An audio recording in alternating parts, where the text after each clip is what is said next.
hello, very beautiful community. Well, this is the tyrant in the Kremlin saying that he thinks that the war is coming to an end.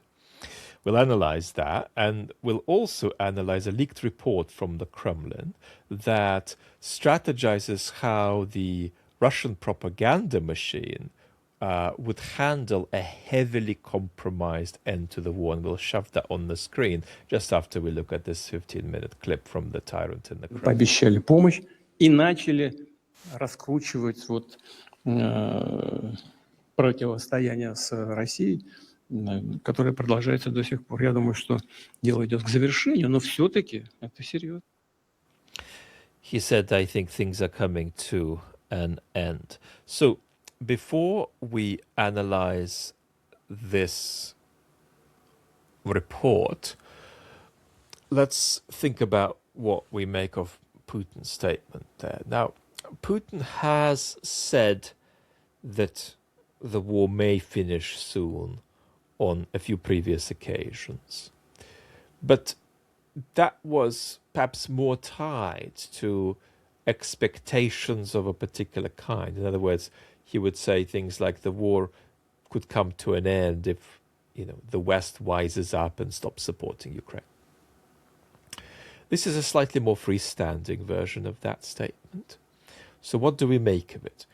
Now, a lot of people have made the argument that Putin is now more than ever considering bringing the war to a close. And he isn't. There are 4 pressures that he is under, which is why he needs to say this. Number 1, the state of the Russian economy. Number 2, the state of the war. Number 3, Russian dissatisfaction with the internet censorship they've recently enacted. And 4, a war fatigue that takes the form of a very, very, very, very, very mild, infinitesimal agitation around the legitimacy of the regime. There is no politicization, right? There is no reversal of depoliticization. But there is a depoliticized, semi-articulate, partial, diffuse agitation and feeling of grievance directed at the regime. And over and above that, there is just the most infinitesimal loss of confidence, but in a depoliticized manner. A loss of confidence in Putin as the only institution in town with perceived legitimacy. It's a very marginal and for now insignificant loss of confidence. It goes something like this. Putin is doing some stuff. We don't know why he's doing what he's doing. We barely even know what he is doing, let alone why he is doing it. But we hope he's got some good reasons for what he does. That's where we were. Where we are now is this plus, and we really do hope he has some good reasons, because nobody really knows anything in this world. That's it. That's it. So it's a very, very sort of diffuse, depoliticized disgruntlement that is also somewhat directed at Putin, the only institution with perceived legitimacy in town. But that disgruntlement is not tethered to any alternative conception of legitimacy. It's not tethered to any proposal of an alternative, and it's not even tethered to any coherent critique of the regime. So this is sort of just very, very mild simmering. This is not boiling water. This is water going from 20 degrees to being just below room temperature, not more than that. Putin is still open to stopping the war any day. But I say still open because he has always been, for a couple of years now, he has been open to stopping the war any day. And the people who say that he wasn't at all open to stopping the war are mistaken. But he was only open to stopping the war if he could be convinced that the conditions presented was sufficiently toxic for Ukraine. And the reason he has never seriously contemplated stopping the war is that because we were never near a situation where Ukraine would absolutely have to make concessions that Putin would perceive as being utterly toxic for the sustainability of Ukrainian statehood over the, let's say, 5-10 years to come. So he was open in principle to stopping the war a year ago, 2 years ago, but not open in practice because the conditions he needed were never anywhere near being realizable. He's still in the same predicament. The fact that things are difficult for him at the moment, not overwhelmingly difficult, but difficult. He is busier than usual. His mind is busier than usual, thinking about all the difficult things. That makes him, I think, emotionally tied to the idea of an exit strategy. Wouldn't it be good if there were an exit strategy? But he doesn't see one. He doesn't see one at all. Until, in his mind, Ukraine's put into a position where it has to make concessions of the kind it doesn't have to make as things stand. So there is no way to translate this, wouldn't it be good if there were an exit strategy, into a practical step that he sees as available for him at the moment.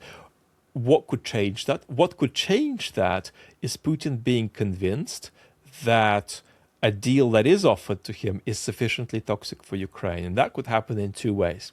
Number one, if Ukraine is indeed forced into a dreadfully sort of self-immolatingly toxic deal. Or two, if Ukraine is accepting a deal that actually isn't that toxic for it, but Putin is persuaded that it is, right? And if we had a competent and efficacious president of the United States and an administration that actually had a strategy toward the Russo-Ukrainian war, one of the things they would be trying to do is persuade Putin into a deal that is not very toxic for Ukraine, by making him convinced that it is very toxic for Ukraine. Now, I think that that's all I want to say for now. You know, Putin has said something. Putin relates to language completely instrumentally. He said it for the reasons of being responsive to the pressures that he is under.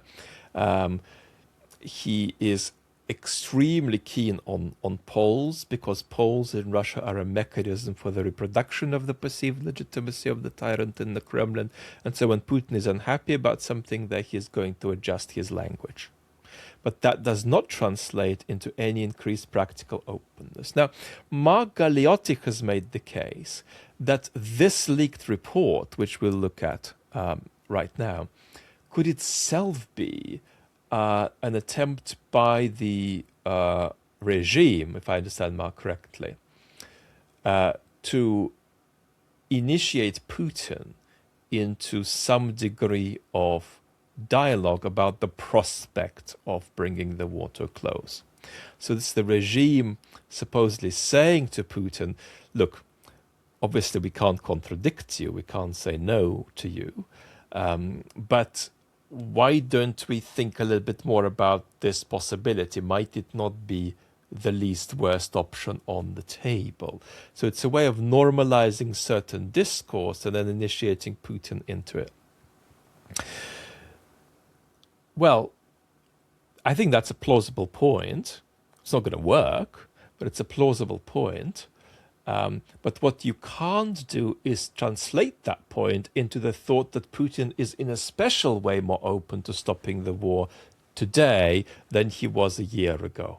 I believe he was open to stopping the war a year ago in exactly the way I outlined, and he is still open to stopping the war today in exactly the way I outlined last year, the year before, but not in any new way. There is no new openness, and that's been a misguided element of the preponderant sort of discourse about Putin's statement over the last 4 or 5 days. Well, let's have a look at this leaked report, which Dossier Center, which Mr. Khodorkovsky funds, have got hold of, and this is where the stuff you're seeing on the screen comes from. So They are seeing an end to the war here and preparing a propaganda package for it that is quite unpalatable for the Kremlin. So they are saying DNR and LNR go with Russia. Russia withdraws from a couple of oblasts it partly occupies. There is demilitarization simply in the sense of Ukraine having a neutral status. There is denazification merely symbolically. Sorry, I'm reading this part here.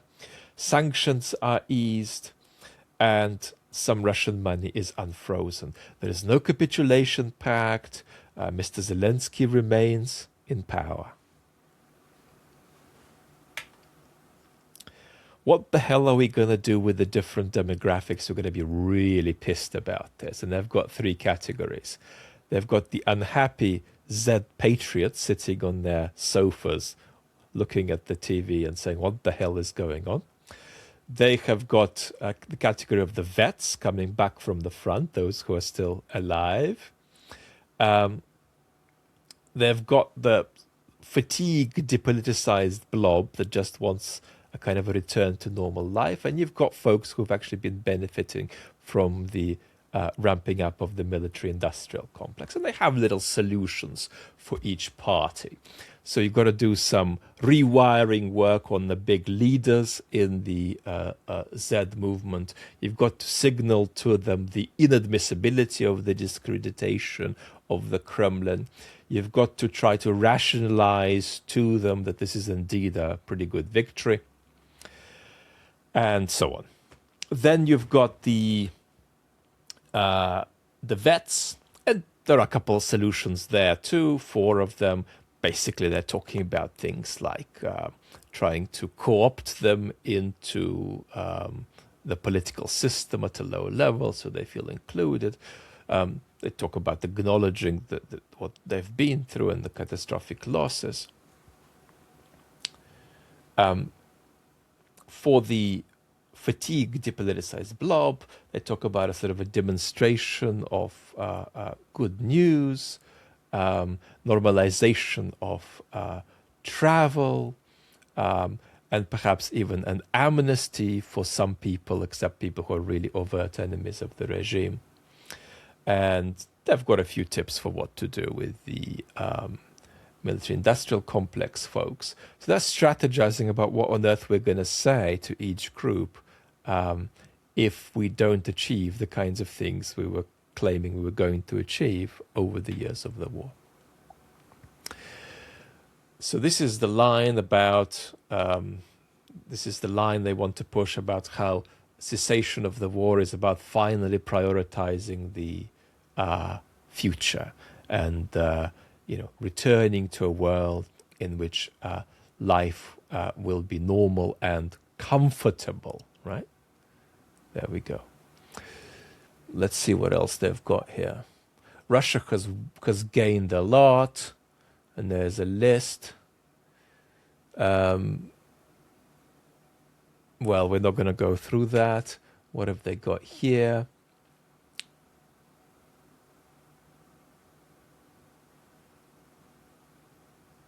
Again, they talk about what they're going to do with the vets. They talk about doing an amnesty for certain people who may have been opposed to the war in a moderate way without being opposed to the regime naturally.